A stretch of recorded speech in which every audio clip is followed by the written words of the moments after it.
Hi, my name is Bourgeois. I am an educational assistant student and prospective teacher located in Fort St. John, BC. Today's date is November 18th, 2025.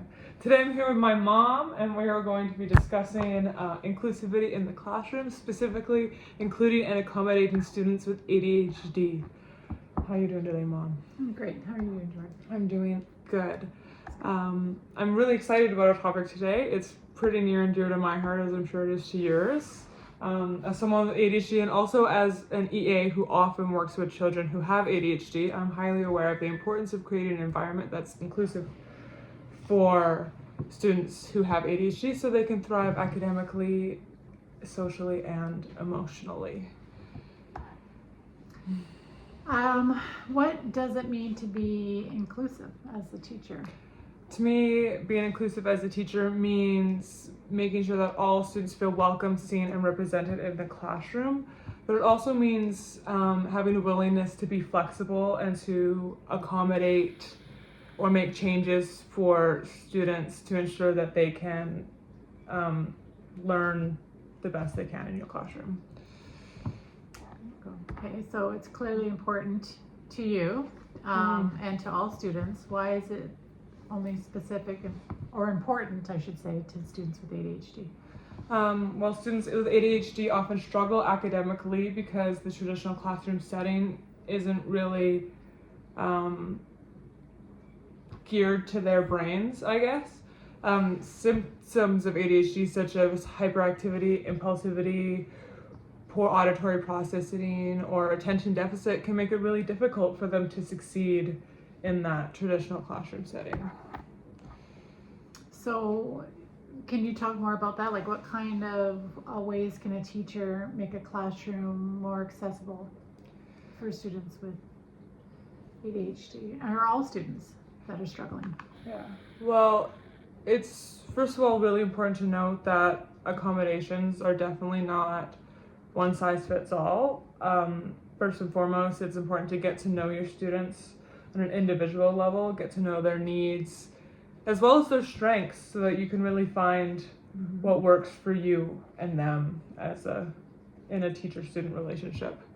Some things that can be easy for teachers to incorporate that can be really beneficial for students with ADHD are things like accessible seating or allowing a student to maybe even stand at the back of the classroom if they require movement to help them stay focused. Something else that can be beneficial is visual prompts such as visual schedule or having the instructions written out on the board instead of just saying them, or using visual timers so that students know how much time they have to finish a task or maybe how much time they have to transition from one task to another. Body breaks are a great thing. It's also something that a lot of the teachers I work with like to do with the whole class because it gets all of them moving. And along with that, I think it's really important to teach students from a young age to advocate for themselves and recognize their needs. For a break, some kind of vocabulary that I use with one of the kids I work with is I notice his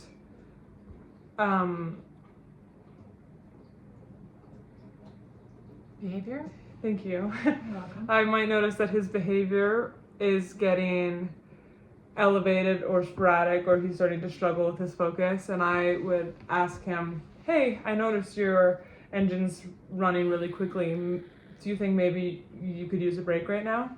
And that's now transitioned to him coming to me and saying, my engine's really high, I think I need a break. So modeling that can be really beneficial. Also, when talking about breaks, they should be really intentional and it's not a free-for-all, it's not a way to get out of class. Set a timer and choose an activity that is beneficial to what you need in that moment. I often like to choose an activity that stimulates different muscle groups to help regulate the body, and then they can come back to classroom with a more positive learning brain. I guess. I know what you mean. Do you think I feel like, and maybe you can agree, do you think this would benefit all students in the class? Totally. There's always kids who are struggling with undiagnosed learning or developmental disorders who could benefit from these kinds of breaks, but also I'm noticing, and I'm sure you're noticing as an educator, that it's becoming increasingly normal for all students to really struggle with their attention and their impulsivity and craving more stimulation because they're growing up with so much stimulation so easily accessible with their screens, right? So incorporating these kinds of accommodations can, of course, be beneficial to students with ADHD, but also to any student who might, need to move around more, need a break, or need that kind of support. I know that I would have felt like that in me going too. through school. Yeah. Right? Yeah. Totally. No, that makes sense. Other accommodations that can be super beneficial are allowing students to display their knowledge maybe verbally. Sometimes it can be really hard for students with ADHD to sit down and recall all of their knowledge and write it down. And a conversation gets the point across for them much easier. There's also lots of studies that show that listening to music can lessen the symptoms of ADHD.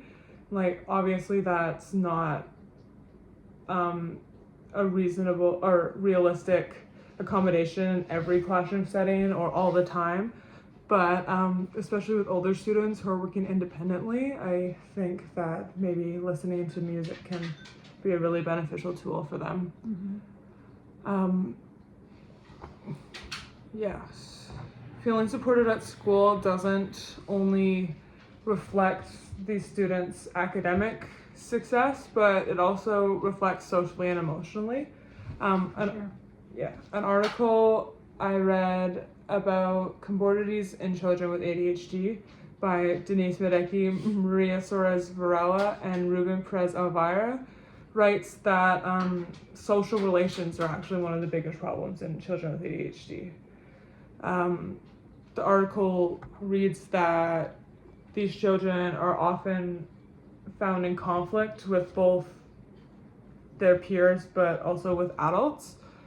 They're unpopular, or they lack friendships, or are often rejected by their peers.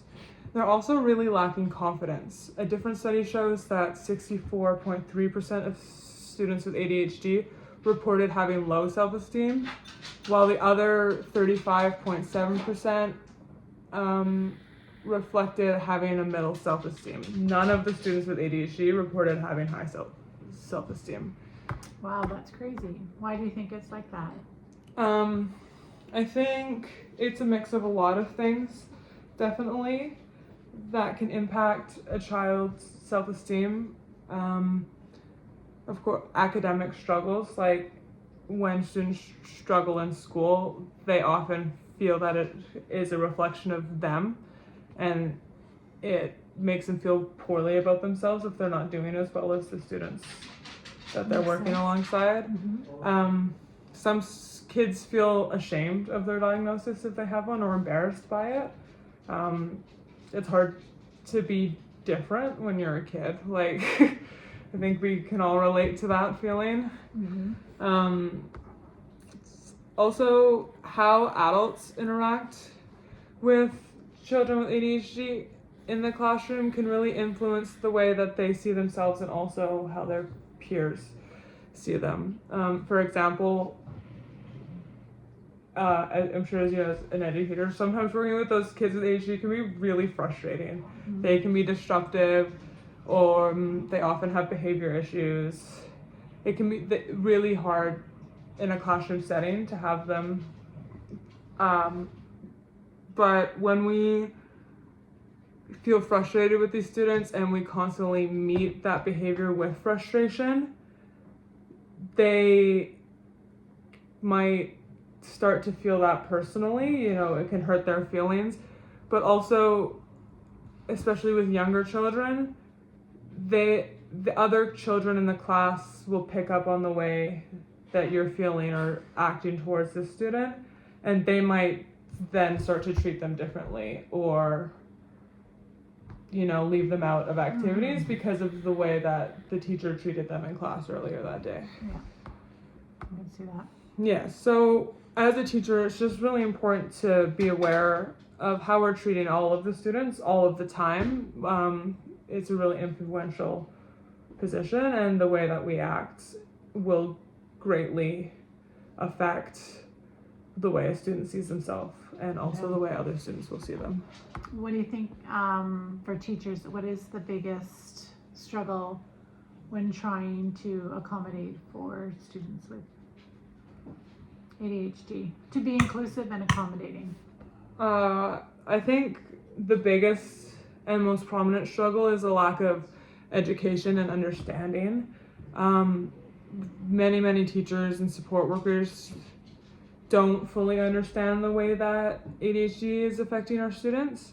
I think a lot of the times we hear about an ADHD diagnosis and we think of things like disruptive, difficult to work with, maybe like insubordinate, is that? Like they might be defiant, or I don't think that's the right word. They might be defiant. I totally lost my train of thought. That's okay. Just how are they able to be inclusive and accommodating to students? Oh, yeah. What is the struggle? What is the struggle? The struggle, is a lack of education. Like I was saying, when we hear ADHD, we think of maybe the bad things or the way that it affects us as a teacher in the classroom, rather than how it's actually affecting the student as a whole.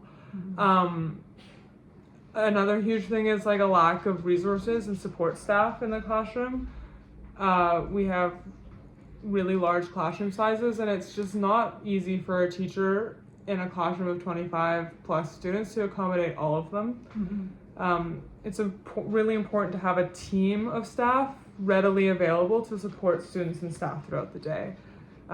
In this current, educational climate, I recognize that is unrealistic at most schools.